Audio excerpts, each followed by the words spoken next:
Coming up on Mountain News this morning, 1,100 people in Williamsburg have been without water for several days now as work continues to restore the service. And the U.S. Congress is working towards ending Parkinson's disease forever with a new bill that passed in the House. Dedicated to Eastern and Southern Kentucky, this is WYMT Mountain News this morning. Good morning, I'm Madison Carmouche. It is 6:27 on December 22nd, 2023, just 3 days away from Christmas. Let's check in with meteorologist Alexa Minton for a look at your forecast this morning. Yeah, Madison, it is Christmas is just right around the corner. As we look outside, things might look calm, but we certainly do have a lot of activity headed our way. In fact, looking out at our Pikeville Medical Center camera, we don't notice a lot of activity, but our satellite and radar is picking up some activity. We see a little bit of cloud cover across the region, few scattered showers that are in fact popping up as we start off our morning. And while we are having a warm-up later throughout the day, our current temps don't feel like it. In fact, if you're stepping outside, you might be bundled up. Manchester, we're looking at temps at 28, London 28, Middlesboro 28 as well. Lots of the temps are still stuck in the 20s. Now we are going to work our way up towards the 50s later today, so layers are going to be your friend. But overall, we got a lot of weather activity headed our way this weekend. I'll give you a full forecast breakdown, though, coming up in just a few more moments. Madison. Alexa, thank you. Work is ongoing to fix a major water problem in a southern Kentucky city. Some people in Williamsburg have been without running water for several days. The problem is a main break in a line submerged in the Cumberland River. WYMT's Phil Pendleton has more on how people are dealing with the outage just days before Christmas. Water is being put into buckets at the Williamsburg Fire Department, and others are getting cases of bottled water. Got a lot of bottled water, and I got 2 5-gallon jugs, and I fill them up and flush my commode. People are stocking up while crews dig to put a new water line below the Cumberland River. This after a main break of a line that was submerged in the river. He was walking on the bridge coming home from work and called me and said, I think you got a water leak out of a pipe on the river. The break caused 1,100 people to lose service. That is the water line that circulates and comes around and takes it up to Highland Park.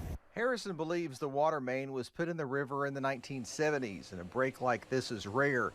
He suspects floating debris may have busted the line. So we're having to go on this side of the river, George Hayes side, and bore a new line all the way across the river and pop it out, and we can connect it over on that side. In the meantime, people can get 2 cases of bottled water and fill up 5 gallons of water for general purposes.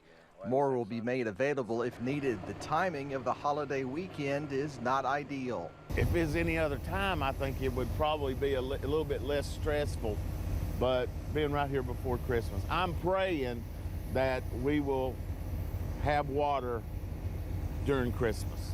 Harrison says the city of Corbin and Whitley County's water district is also helping. In Whitley County, Phil Pendleton, WKYT.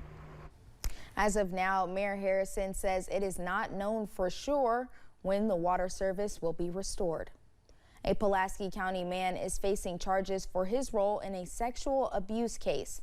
Last month, officials with the Sheriff's Office Criminal Investigation Division responded to a call of someone who was reportedly a victim of sexual assault. After interviewing the reported victim, detectives gathered information and learned 31-year-old Nicholas Murphy had sexually abused a child. He was arrested in South Carolina 2 weeks ago and was taken back to Pulaski County Wednesday. Also in Pulaski County, deputies arrested a man they say set a trap that popped another officer's tires. 56-year-old Christian Polk was arrested Wednesday. He's accused of setting hidden wooden planks with nails sticking up in his driveway earlier this month. A deputy reportedly ran them over when trying to serve Polk an EPO. It caused more than $600 in damage to the patrol car. One Southern Kentucky Police Department is asking for help finding a person reportedly wanted in regards to a theft that occurred at a business. Officials with the Corbin PD say the person is tied to a theft that reportedly happened at a Corbin business.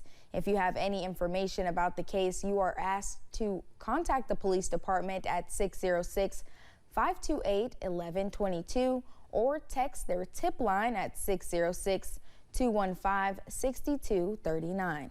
Officials say all information can be kept anonymous. The House of Representatives recently passed the national plan to end Parkinson's Act, sending it to the Senate. WYMT's RJ Johnson shares how one organization leader thinks this can help more people living with Parkinson's disease.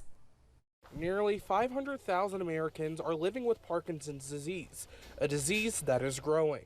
One of the problems is that Parkinson's is the fastest growing neurological condition on the planet, but there's very little funding going toward Parkinson's disease. Parkinson's in Motion Executive Director Jane Rice Williams says there aren't many resources for those living with the disease in eastern Kentucky. And you know how many movement disorder specialists are centered in eastern Kentucky?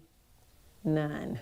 Saying she was happy to see legislation passed in the House. But we were very thrilled to just be sitting on the sides waiting for that to happen. She says while other health-related diseases are funded, she wants to see more being done for Parkinson's. Which is great. I'm glad about that. But Parkinson's is funded at only $250 million a year, and there's so many affected by it. So this national plan has just really sailed through the House of Representatives this last time, and it will unite funding, unite research.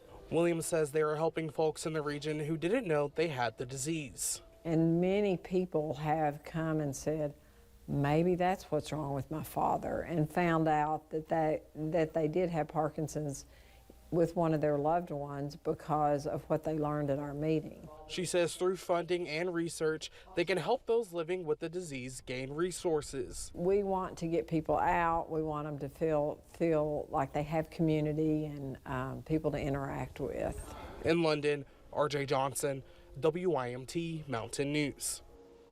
Williams says this will allow more people to gain knowledge and resources. For more information on Parkinson's in Motion, you can find this story on our website. Airports play a big role in reuniting thousands of families during the holidays, and TSA says today is one of the busiest days for air travel ahead of Christmas. Lauren Zimmerman with Bluegrass Airport says today and the day after Christmas will be their busiest. She says they'll have about 30 departing flights each day, which is about 2,000 passengers. Ourselves as well as our tenants here at Bluegrass Airport are prepared to accommodate all of the travelers. Zimmerman adds there are a few tips for a successful flight. She says get to the airport early. Know what you can and cannot bring in your carry-on bag. If you are traveling with gifts, leave them unwrapped. A Breathitt County Fire Department gave away hundreds of presents to children from across the region. With the help of donations from a North Carolina church, the Russo Volunteer Fire Department has been able to provide children with presents and clothes for the holiday season. Fire Chief Greg Wilson says the church also helped provide resources for flood survivors. They have delivered roughly 26 camper trailers to us and to help the flood victims since then. And matter of fact, we was able to get a camper trailer yesterday to a flood victim. Flint Hill Baptist Church pastor Kevin Souther says God put Eastern Kentucky on their hearts. They wrapped hundreds of presents before delivering them.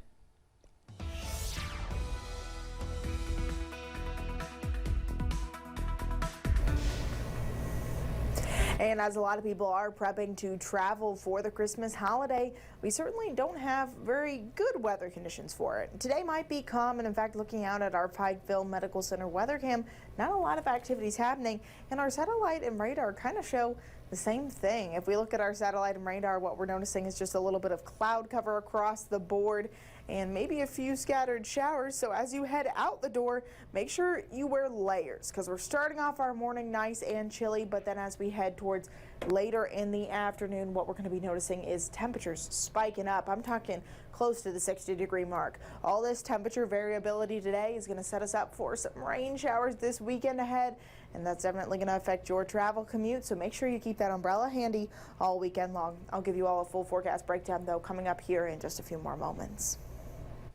Thank you, Alexa, and thank you for joining us. The time is now 6:36. Still to come on Mountain News this morning, a deadly mass shooting overseas in Prague.